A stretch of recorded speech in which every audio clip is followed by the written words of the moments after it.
السلام عليكم ورحمة الله وبركاته. ബിസ്മില്ലാഹിർ റഹ്മാനിർ റഹീം. ഒട്ടകത്തിന്റെ സുജൂദ്. ഒരു അൻസാരി കുടുംബത്തിനു ഒരൊട്ടകമുണ്ടായിരുന്നു.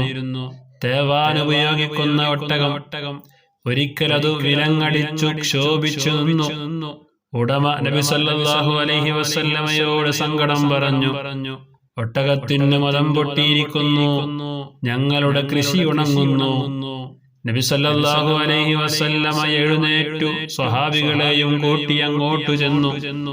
നബി സല്ലല്ലാഹു അലൈഹി വസല്ലമ ഒട്ടകത്തോടടുത്തപ്പോൾ വീട്ടുകാർ വിലക്കി.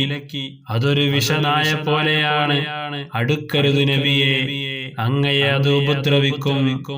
ഇല്ലെന്ന് പറഞ്ഞ് നബി സല്ലല്ലാഹു അലൈഹി വസല്ലമ അടുത്തു ചെന്നു. ഒട്ടകൻ നബി സല്ലല്ലാഹു അലൈഹി വസല്ലമയുടെ മുമ്പിൽ സുജൂദായി വീണു. നബി സല്ലല്ലാഹു അലൈഹി വസല്ലം അതിന്റെ ശിരസിൽ തഴുകി ജോലി ചെയ്യിച്ചു. ഇത് കണ്ട് സ്വഹാബികൾ ചോദിച്ചു, ബുദ്ധിയില്ലാത്തൊരു നാൽക്കാലി അങ്ങേക്കു സുജൂദ് ചെയ്യുന്നു. ബുദ്ധിയുള്ള ഞങ്ങൾക്കും ഇതിന് അവകാശമുണ്ട്. ഞങ്ങളുടെ അവകാശം വകവെച്ചു തരണം. ഞങ്ങളും അങ്ങേക്ക് സുജൂദ് ചെയ്യട്ടെ നബിയെ.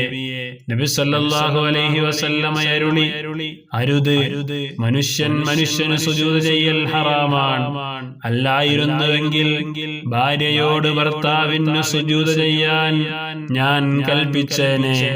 ഭർത്താവിന്റെ അബാധ ചൂടം, ചലവും പഴുപ്പും വ്യാപിച്ചു നാറി പുഴുത്തു വ്രണങ്ങളുണ്ടെങ്കിൽ ഭാര്യ അത് തന്റെ നാവുകൊണ്ട് ഉറിഞ്ചിയെടുക്കുകയാണെങ്കിൽ പോലും ഭർത്താവിനോടുള്ള ഭാര്യയുടെ കടമ തീരുന്നില്ല.